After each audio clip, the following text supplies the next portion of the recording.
I guess I shouldn't put this off any longer, huh? This is the rating video for Fire Emblem Engage. I'm not looking forward to talking about this. I don't know where... I just don't have the words.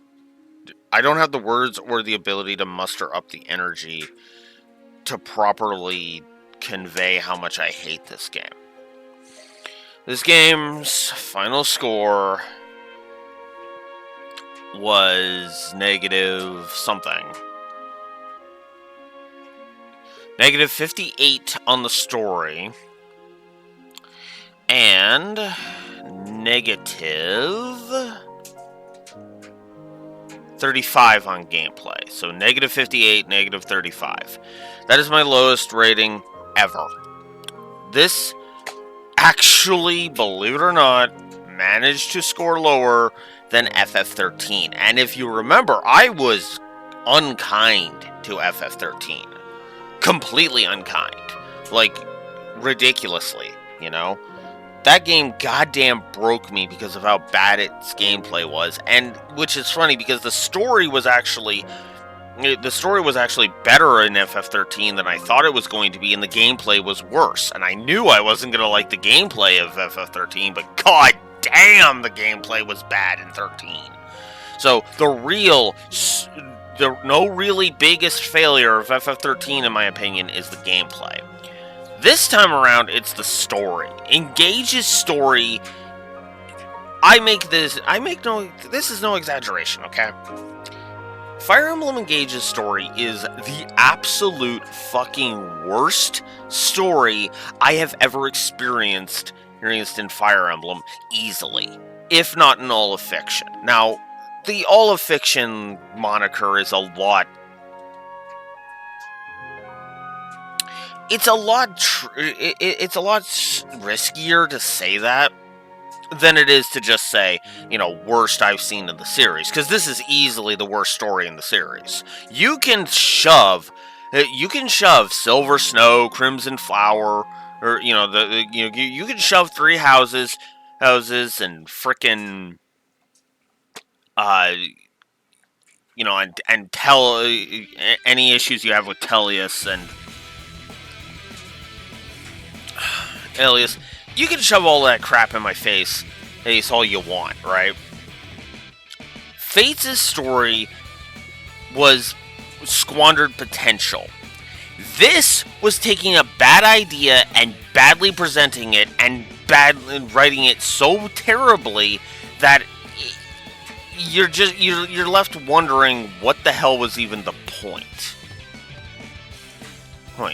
And that's my problem with it, in a nutshell, right? So, that is the issue here. Whoops.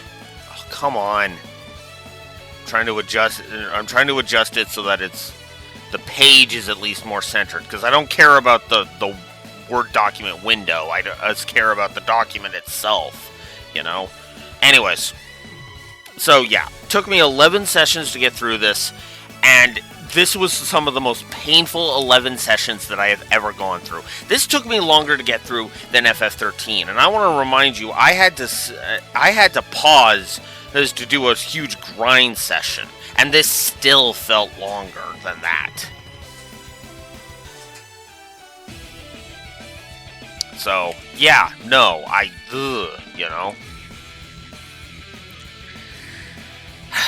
But it's not all bad. I did give some positives, so let's get to the story positives before I start railing against the negatives, shall we? No, I did not cheat because I have there are no cheats available to me, nor do I care. Also, I don't care about the random music. We're moving on. So, brickwork and sprite work, I do need to acknowledge that the brickwork and sprite work are actually decent, even if I don't like the character designs, but that's a separate issue. I also didn't give a negative for the character designs, because, some of them are fine, and then others are just like, what the fuck am I looking at, right? Even for characters I like. Over-designed, it fits a lot of the character design in this game. Like, seriously. Ugh. Anyways. So, the voice acting was pretty good for the most part. Or, until it gets awful on some characters, anyway. Because there are some characters that are voice acted pretty badly, and then there are others that are actually pretty decently voice acted, if I'm honest. Same with the voice direction. For the most part, it's fine. And it helps me appreciate the characters more. There is Emblem effect going on here, although I'm sure the lore runner will not give that positive, but that's his call. That's his call, honestly. Party members adding their own flavors to battles in the Fell Xenologs was a nice touch, and I gave that a positive. Positives. Humor. Okay, the humor is questionable, but there are times where I did in fact laugh at this game. So more at this game than with it, but there was moments where I was supposed to be laughing and I was laughing. So credit where it's due. Despite my dislike of the premise, it does lead to some good external continuity, as there are good hintings at different, the whole idea, right? Maybe lore will give that positive, maybe he won't. I don't care, because frankly, I don't care what rating he gives this goddamn game. Now watch, because I fucking hate this game so goddamn much, the lore runner's gonna fucking adore it. God. Anyways. Now let's get into some characters. Alfred, honestly, I kind of like his keen insight and just his overall nature. He started to fall off later on, but honestly, I still stand behind giving him a positive. Same with Etienne. She was just a fun character, and honestly, I like her. Gotta work on my muscles. Celine was actually a wonderfully kind character, and honestly, I kind of like it. Also, she's not a pushover, which is nice. Reminds me of Emerin back in Fire Emblem Awakening, and that's a good thing. Chloe! Okay, honestly, she's a surprisingly well-rounded character, and is smart enough to pick up on things like in her support with Jean, where when he said it's seriously that ghosts didn't frighten him, but illness and injury did, she did stop the teasing immediately and was like, oh, okay, you know what? Good point. So, there you go. Yunaka. Okay, I kind of thought she was kind of interesting. Alchrist was also interesting. Because despite what he might tell you, he is brave. He's scared stiff, and that does not stop him, so that's good. Diamant was actually kind of a nice character. I kind of liked his characterization. King Morian, for the tiny amount of time he lasted, I actually kind of like. He kind of reminded me of Matt, and that's high compliment. Yeah, until he gets killed, but that's beside the...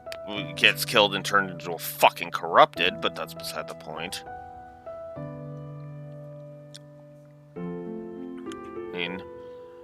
Fagato. Honestly, he's the funniest character in the game, and I admit it, I like Carefree Royalty, so there you go. I did give Tamara a plus, but that's just because, I don't know, I just didn't care that much.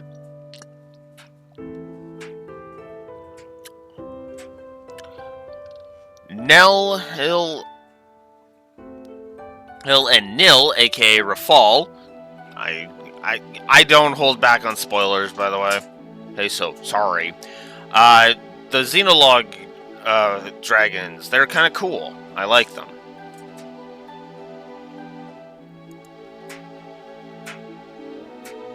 I kind of like them. The sport chain between Alir and Alfred is honestly a wonderful at demonstrating that Alfred isn't used to having a true friend. That's kind of nice, and considering he's royalty, that just makes perfect sense. Hence, then there's the introduction of King Morian, so all that's good. The support chain between Diamant and Ivy is honestly well written and a great showcase of the two characters. Good Vale, who tricking the hounds into getting Sigurd back to Alir. It was honestly a great moment despite myself. Then there's the Explore section after Chapter 17, which is the same chapter that the whole getting Sigurd back happens. I think I'm going to coin a new wolfism. An ism with this one. The Hummel effect. Unfitting song. No. No copy wrong. We're gonna coin a new wolfism.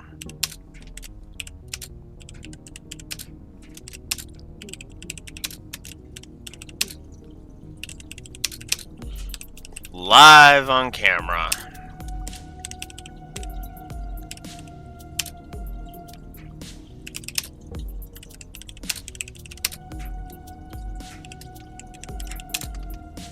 We'll call it Hummel effect. Now, what is Hummel effect? Well, Hummel effect is when something is wonderfully dark in all the best ways. Mostly just, it's when a section of a game is haunting in like all the best ways, right? So, for example, actually, Metroid music playing it makes this work. Super Metroid. Right at the beginning of the game, when you enter that room and you see the corpses of the scientists, that's Hummel effect right there. There. It's when a dark story is not grim and gritty, blah blah blah blah blah, but instead is just quietly dark. And the aftermath of the port town, whose name I forget, is effective. The lack of music, the dialogue of multiple characters, and the visual look is all wonderfully haunting. It's when, and the story, even if the story does flat out tell you all of the horridness,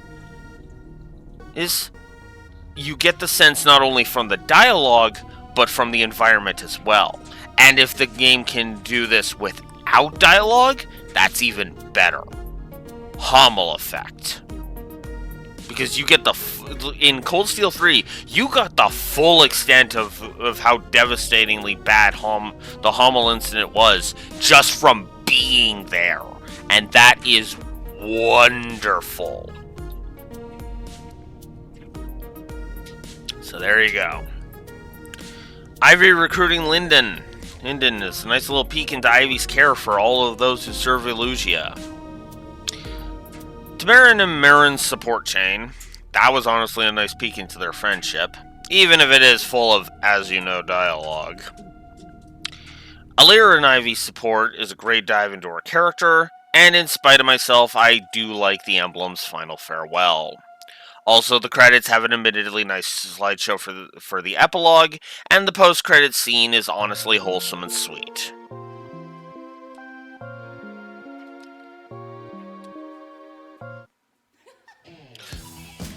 Oh. Change! Oh my god.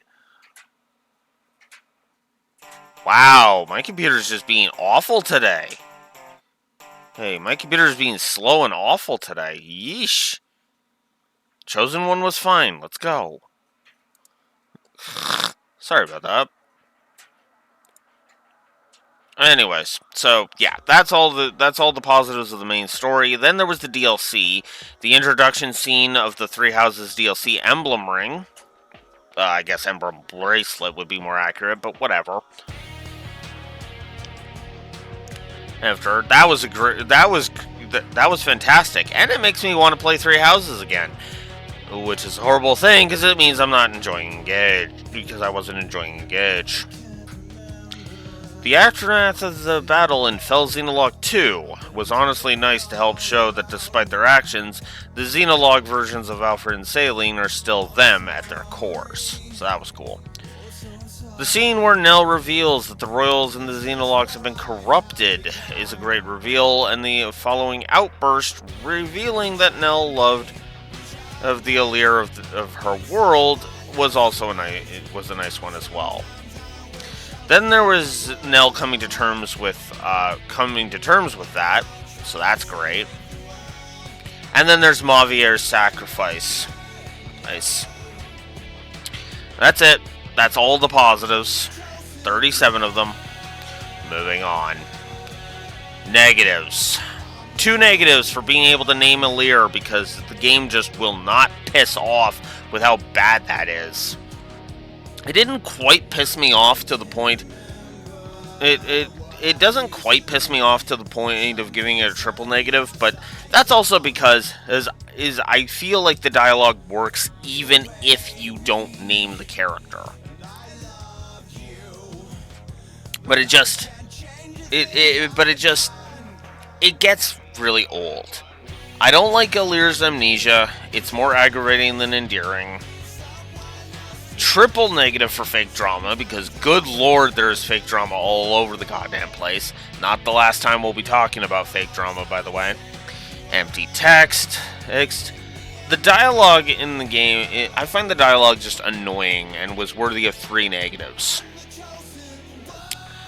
Though, I did find myself struggling to explain why exactly. A large portion of the lines feel like they are just there so irony can smack the characters around, such as the scene where Lumera makes her broken promise, or the scene that introduces Yunaka. Okay. If you call this petty, I won't exactly argue much, but the triple negative will stand, because good lord, so much of this dialogue is bad. That, in my opinion. I gave voice acting a positive, but I also gave it a negative, because when it's on point, it's great, but when it's not, it's ear-bleedingly awful. I mean no disrespect to these actors, really. There's a lot of voice actors in here that I actually really like their work, but good lord, they are thoroughly fucking wasted. Megan Harvey, I want to say? I hate when I can never remember names. Give me a minute. Don't tell me. Tell me. I'm looking up Vale's actress right now. If my computer will ever stop being awful.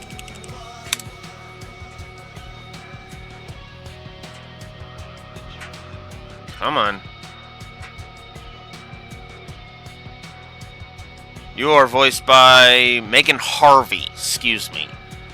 Megan Harvey. I mean no disrespect to Megan Harvey. I have a whole lot of respect for her voice acting talent. Toa, in the Trail series. But man, is she fucking wasted in this role. Good lord. Ugh. It just feels... I guess this is more of a voice direction one, kind of lumped in together, but... It feels like the voice direction told them to crank the cringe dial up to 11. The cringe and annoying dials to 11, and it's like, fuck off. Also, the game darkening the screen. So, the Switch has this thing where if you leave it idle for long enough, the screen will darken. That's kind of meant to be a screen-saving thing. Cutscenes actually count as the game being idle. Believe it or not. If you are not actively moving buttons on your Joy-Cons, then the screen will darken. I gave 2 negatives for that. Granted, I feel like I should have given 3 because it was that bad, but I don't want to put any more fucking thought into this game. And frankly, I will never play this game again. It is officially on my goddamn forbidden list.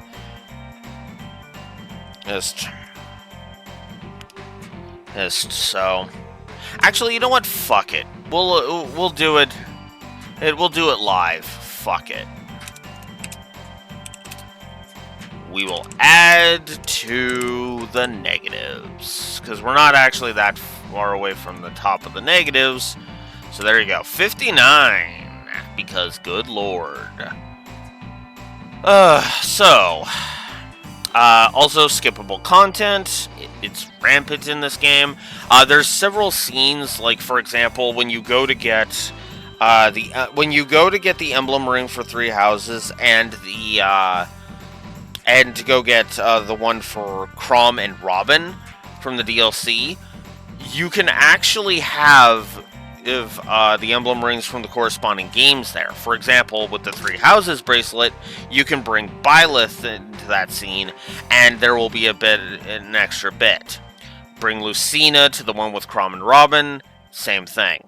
I don't know if that happens with Corrin and Camilla, but it also means because of the scaling nature of it, the scaling nature of the difficulty of the Divine Paralogs, you're also making those maps harder just for an extra scene. The only exception, of course, being the 3 houses bracelet, but that's beside the point.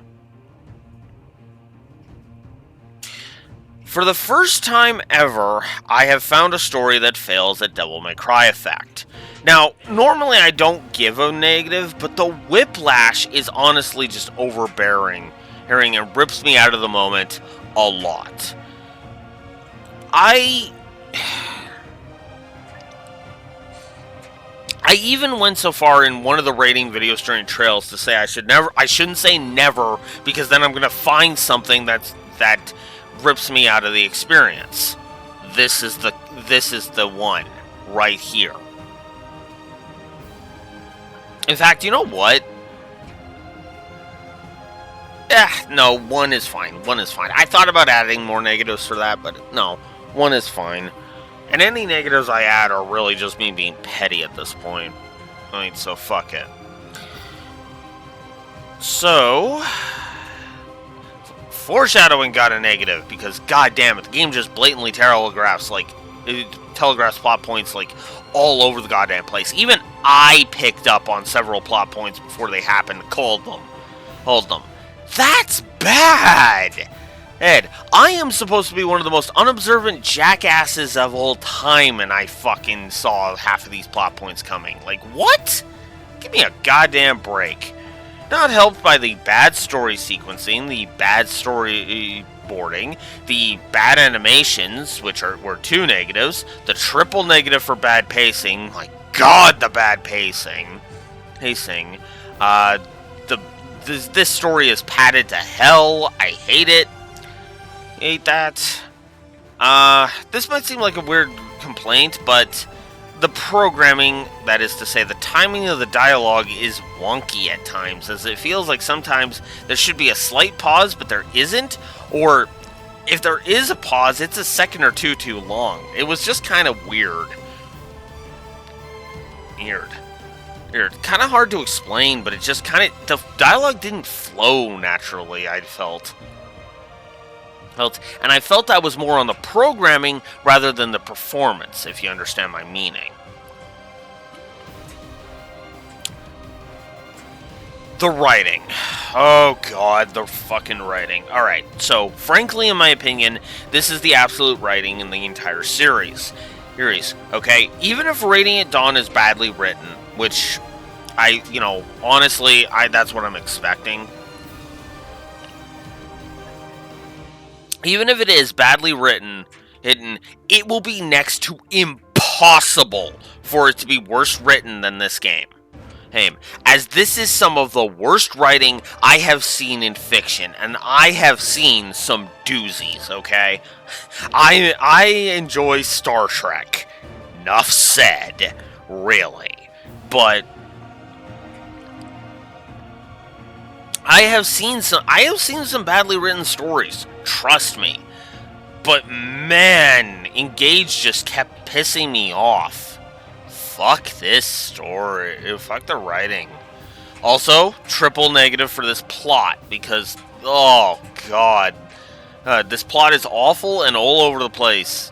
I gave it a triple negative, if for no other reason than how unfocused it is and how much of an idiot plot this is. Because a lot of the plot points only work if you assume the characters are all fucking painted or guzzling dipshits.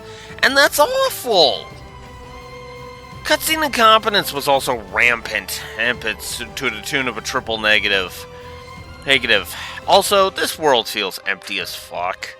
Actually, you know what? Yeah, no, I should take away that Emblem effect, because if this world feels empty as fuck, why the fuck am I giving it Emblem effect? Subtraction, my friends. Subtraction. So, yeah. Man, this is just getting worse the more I think about it. Good lord. Now let's get into some characters I hate. Fram! God damn it. This is yet another character that I've run into where if you like the comedy with them, they're great. But if you don't, you just want them to shut the fuck up. So, yeah, 2 negatives for Fram. Zephyia was a triple negative because she was way more annoying than intriguing to me, and I hated her, so she can kiss my ass.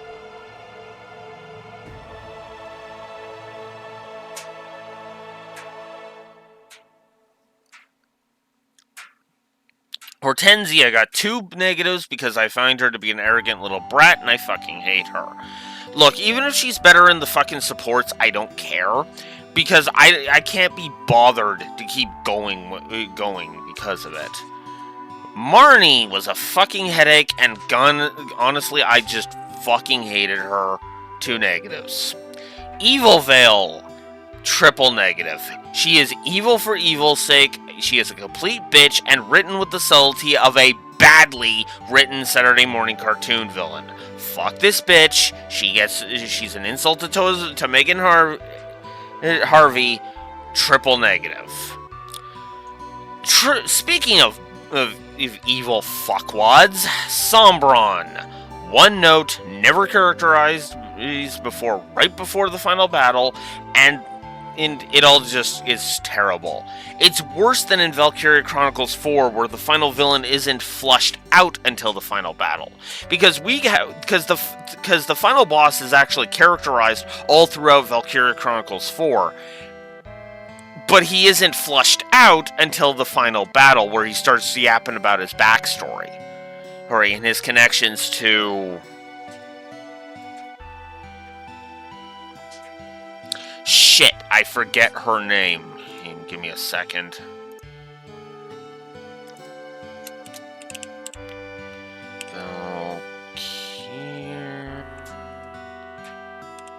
Valkyria Chronicles 4. Yes, that. What is your stupid ass name? What is your stupid ass name? No, not Kai. I know Kai.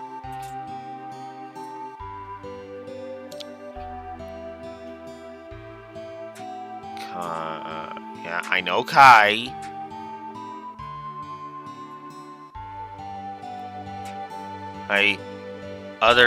Your other Chica's name. I know Kai's awesome. I remember Kai.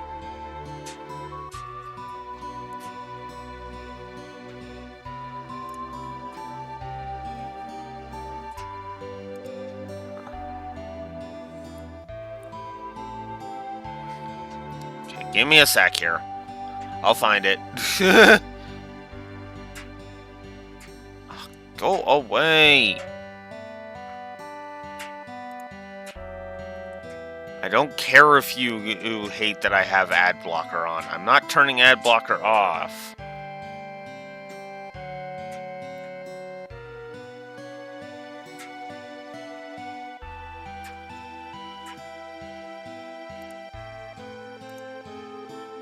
Sorry, give me a minute.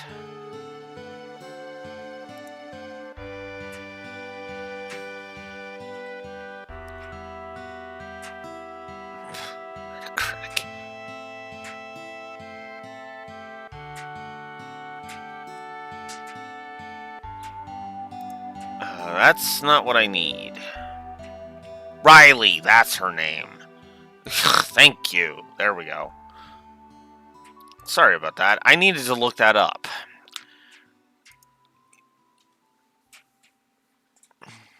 Up. What was I talking about? Right. Sorry. The final boss of Valkyria Chronicles 4 is tied into... I don't care about that.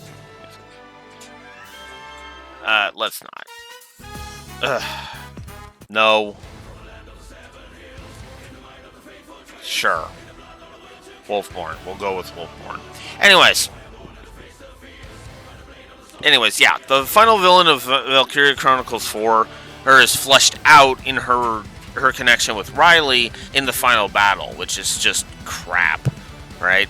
Sombron is honestly the worst evil dragon in the series for me, no question. And yes, I do know Garen turns into one in Birthright. I still say Sombron's worse. Give me Garen any day of the goddamn week, because at least Garen could be written to be intimidating. Sombron, you couldn't make him intimidating if you literally made him the devil, for God's sakes. Then there's Lumera's death. So now we're getting into the moments that piss me off. Lumera's death can fuck right off. Practically declared outright, Fridge is a character we just fucking met, and frankly feels like a bullet point rather than a character's end. Triple negative. Intro, triple negative. The story perspective, the intro on the story axis is garbage. Barely any world establishment. The characters are barely introduced, and then there's the fridging of Alir's mother, which can die in a fucking fire. Triple negative. Hortensia's introduction honestly gives me a goddamn headache. She is leading a fucking invasion force and is calling Brodia evil. Meanwhile, she's the one invading another country. Whatever. The scene where we confront Hyacinth, not very good. The whole scene feels tepid at best, and honestly, Marth saying, "We must retreat at once," is the dumbest thing he has ever said in the franchise. This was a trap, Marth, one we sprung the second we walked into the cathedral. Also, King Morian getting fridged. Yay. Triple negative. Moving on. Speaking of fridging, Hyacinth. Fridged by Sombron because we have to establish he is evil, and stupid evil at that. To quote the 11th Doctor, played by Matt Smith, "Blimey, what do you do to the ones that screw up?"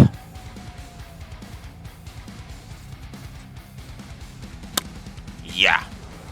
Getting the Emblem ring stolen by Sombron would be a great all is lost moment if it wasn't done so fucking easily by the villains. Then there's the scene that starts Chapter 14, which I despise. At first, it looks like Hortensia is just crazed with grief, which could have been an interesting angle, but the fact of the matter is she's characterized no differently than in her introduction, so it all just rings hollow. Yeah. The whole twist of Alir supposedly being... So, 2 negatives for that. Then the whole twist with Alir being Sombron's child happened. Let's get a different sun for this. Good enough. Okay. This is fucking tepid. And worse yet, the answer is staring the heroes right in the fucking face.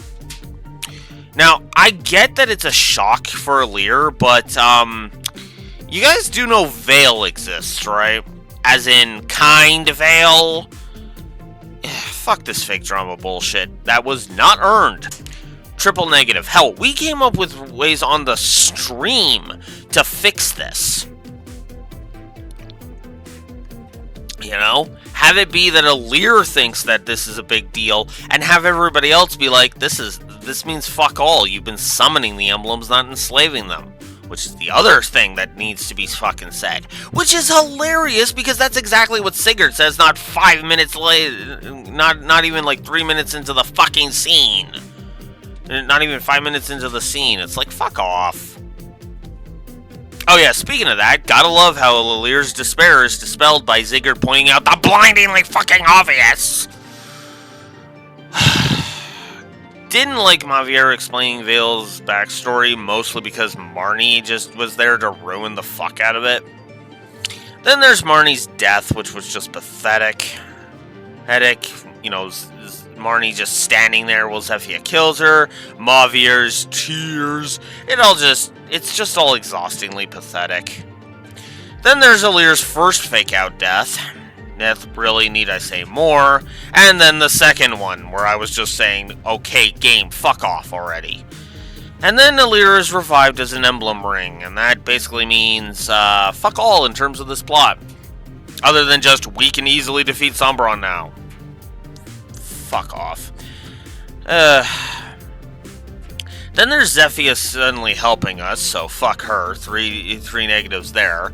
The family angle with the hounds is hollow and pathetic, so negative there. Then there's a triple negative that I gave for the fucking time travel. Time travel here is time travel for the fuck of it, because why? Also, it's really badly handled and irritating because we cause a lot of predestination paradoxes. I mean, you could argue it's Type 1 time travel, but still, I don't care. I fucking hate Type 1 time travel anyway.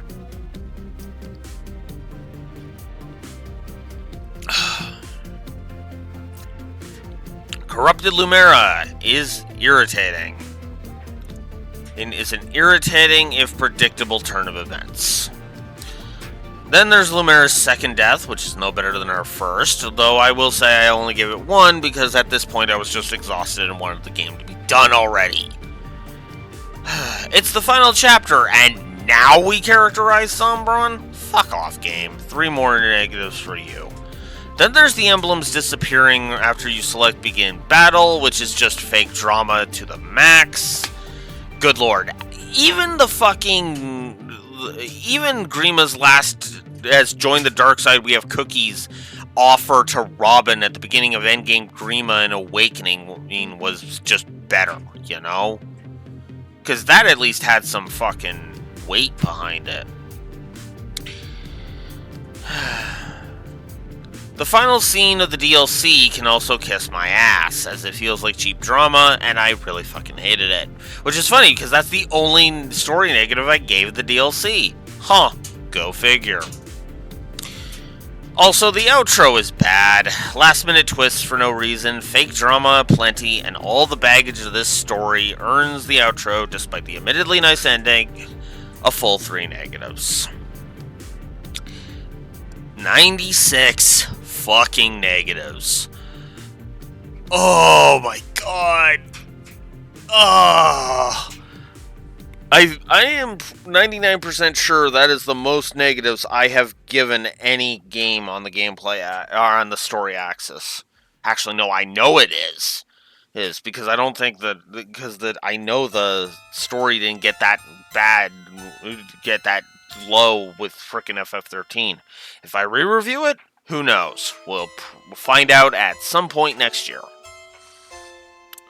Then there's the log for rereading. Okay, so gameplay positives now. Let's get some positivity before I start bitching again.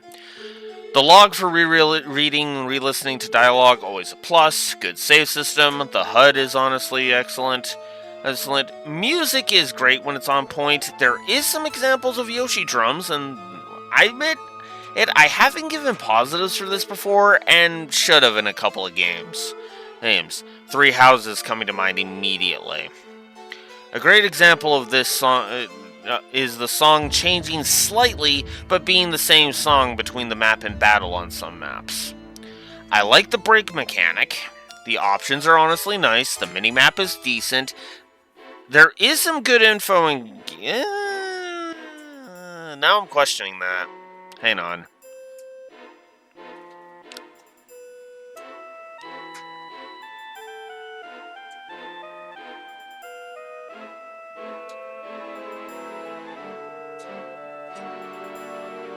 Hang on, give me a sec here. I need to check something.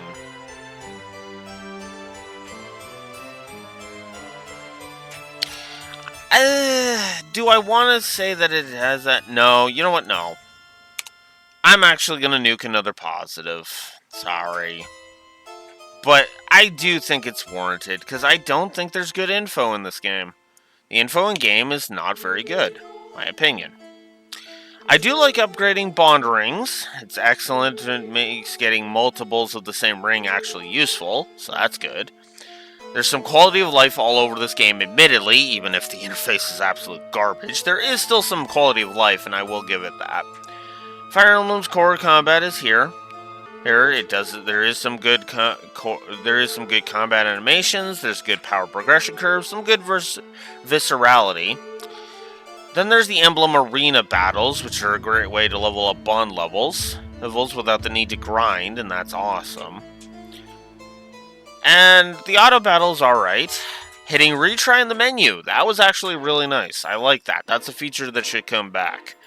I liked upgrading weapons. The Somniel is actually a decent hub. Not the greatest hub. It's not the triple positive hub that Three Houses is going to get.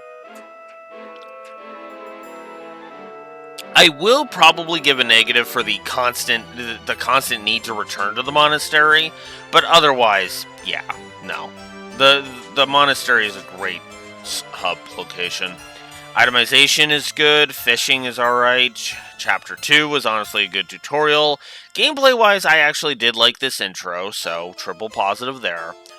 The Paralog, the Exalt, is a good challenge. Elgin requires strategy to beat. That was, of course, Lucina's Paralog. The Radiant Hero is honestly a fun and interesting challenge. Mostly because you would expect Ike to be strong, and he is. The Paralog, the Instructor, is a fantastic map, and my pick for the best in the whole game.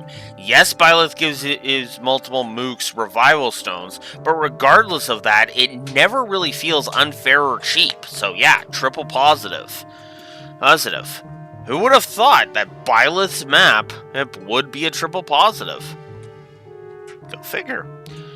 It's honestly better than the map it's based on from Three Houses, if I'm honest.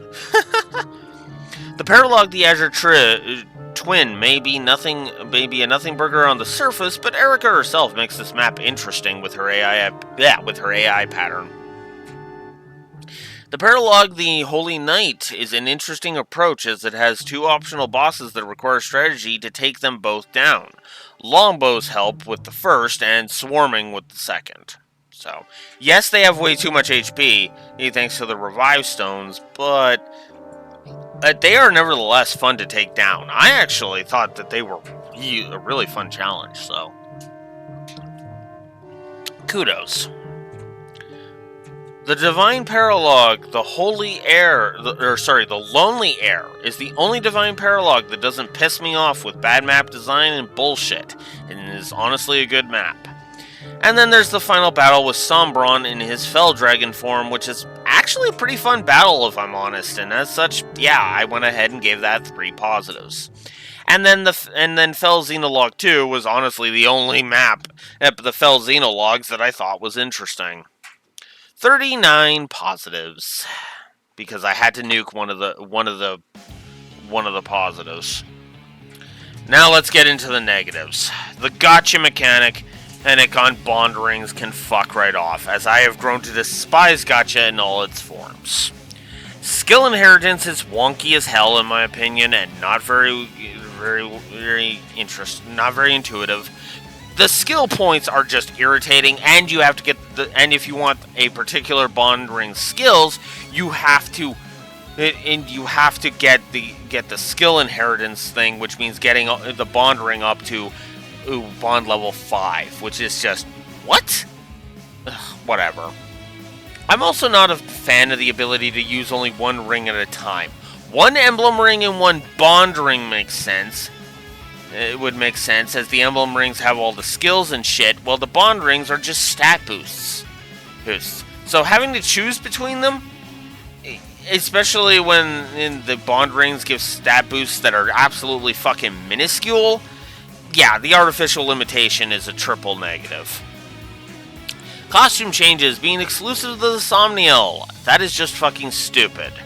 In fact, since this is a 2023 game, Neiman, there is zero excuse. I'm giving 3 negatives to that.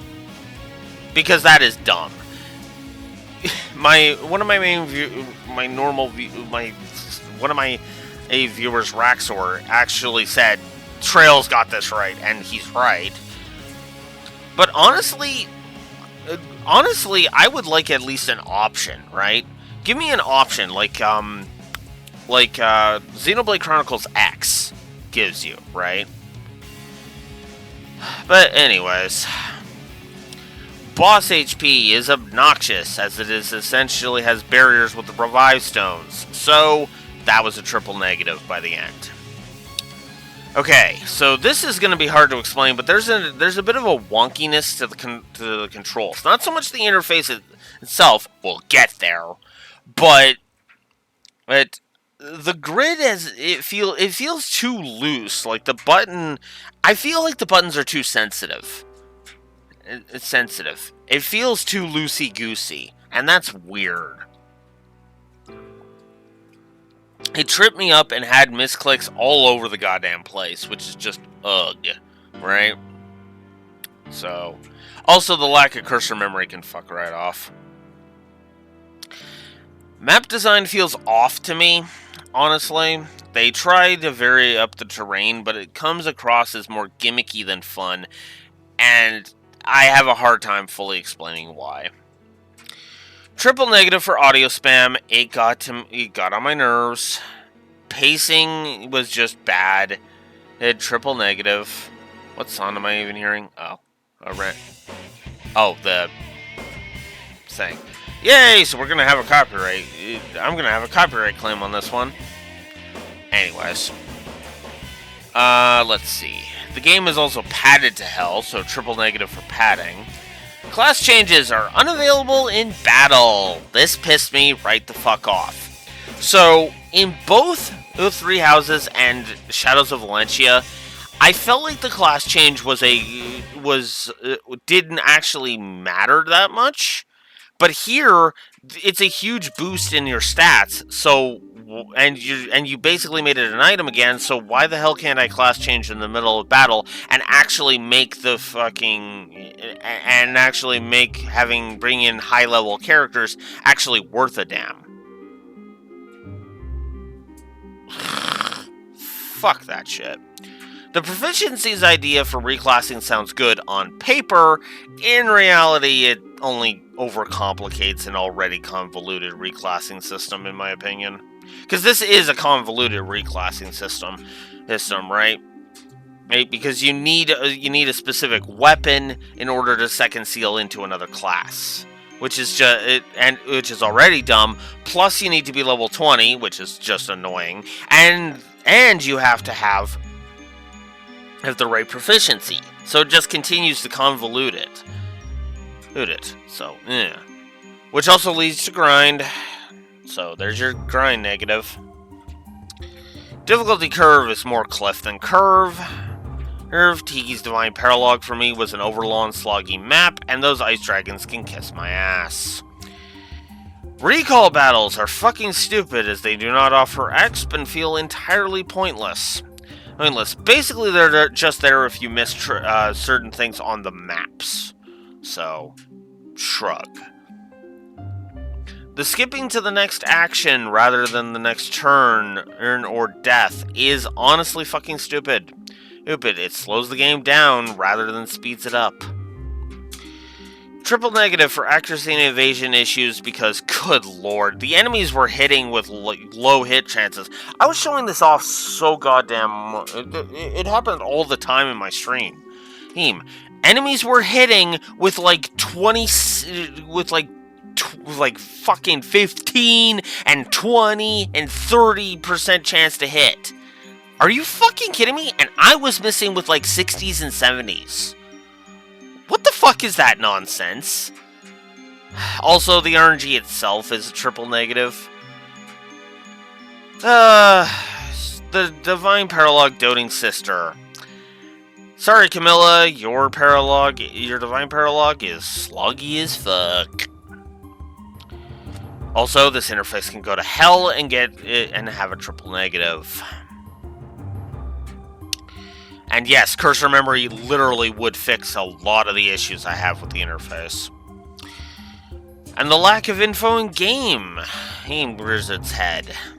Also, the game has a really big problem with treating you like an idiot by pointing out the blatantly obvious, even deep into the game. There are several times where Lear was like, we need to do this incredibly obvious thing, and I was just like, shut the fuck up already. How the hell would I not figure that out by now? Ugh. The brash general replaces gotcha with obnoxious enemies with an obnoxious boss. I did not like fighting Hector. Chapter 10 can fuck right off, thanks to Hortensia being a cheap bitch. Chapter 11 is sloggy and really goddamn awful without the DLC for story reasons. The Paralog Lady of the Plains is a long and sloggy map and has annoying enemy placement. Chapter 16 is a slog to get through and honestly feels like an unfair romp. I don't care about elaborating, I just really hate these chapters. Chapter 19 is awful with nearly the entire map being miasma. Hope you like using Corrin or bought the DLC and have Camilla. Fuck this shit. Triple negative. Chapter 20. Gris honestly pisses me off with this, so triple negative for that. The Paralog the Sage Lord is the worst with its constant ballista and leaves insane critical hit luck. Heck. So triple negative there. The Young Lion does not know when to fuck off with the reinforcements. Chapter 21 is a never-ending flood of reinforcements, and it can go to hell. The Paralog the Hero King has annoying enemy placement, and the chests are not worth it. The Paralog the Connector is long, sloggy, and boring, and the second half caused me particular pain. So, yeah. Chapter 24, fucking annoying, long, boring, and the gimmick can go to hell. Chapter 25, reinforcements. Nothing but fucking reinforcements. And then we have the DLC. Fel Xenolog 4 can die in a fire, or with the obnoxious difficulty spike. Xenolog 5 is sloggy, takes forever, and if you don't have Lynn's ring, good fucking luck. Also, boss has 3 fucking health bars. And the final Fel Xenolog can fuck right off. Nil's warping, the constant cheap shots, it all screams hell. This fuck heap of a map got 2 negatives. So that's 75 gameplay negatives. Not the most amount of gameplay negatives I've ever given, but again, like I said, the gameplay was better on this one. I still hate this game. I still hate this game. And I still hate this game. I hate it. Yes, I still have it because this is still the same week that I said I'm getting rid of this. As of tomorrow, from my perspective, this is going away and it's gone. I will never play this fucking game again. I hate it. I will forever hate it. Fuck off. I have spent way too much time bitching about this fucking game. I am moving on to better things. Hates. If I ever do a Fire Emblem marathon, I will not be playing Engage, because as far as I'm concerned, the fucking latest Fire Emblem is 3 Houses, or 3 Hopes specifically, and I don't care. I didn't say this on the front of this rating video, but I will say it here at the tail end. And if you've made it to the end, and you like this game, and you can still look at this game and enjoy it, I envy you. You will clearly see something I don't, and that's fine. I hate this game. I will never touch this game again. Ugh.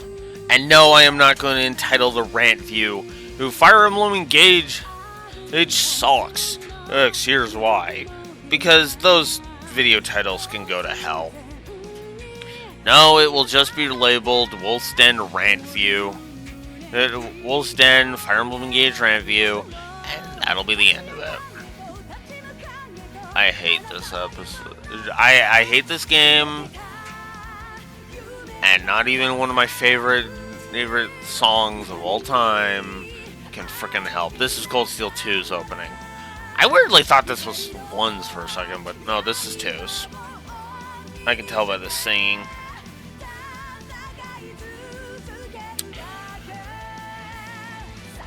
Oh, fuck.